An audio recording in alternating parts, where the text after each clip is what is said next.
Highlights of race number 27 of the championship, which ends up being a null in the end of it. Started out dry, but with a huge threat of weather in the background. They were talking about that from very early in the week on the Bureau forecast and the extended forecast. Great start by Luke Youlden, who built a lead, then lost it. There was some talk of some issue with tyres on that car. It turned out to be a faulty sensor.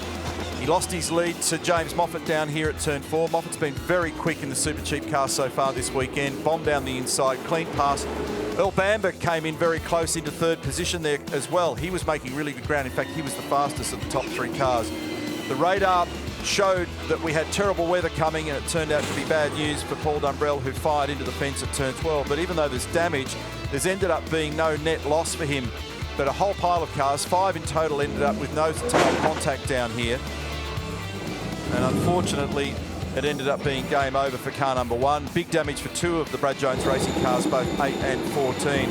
Then a flurry of activity in the pits. In fact, Car Triple A was probably a little bit lucky to get away with a bunch of things today, including a moment down at the hairpin together with an unsafe release. But as it's turned out, race 27's been one that will end up wiping off the record book. So heavy, wet conditions, huge amount of thunder, lightning, massive amount of rain.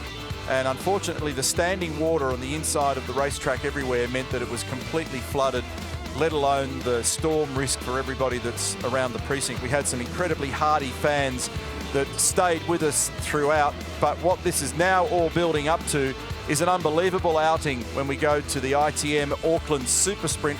That's going to be our next event, and that will be an absolute perler 2 weeks from now.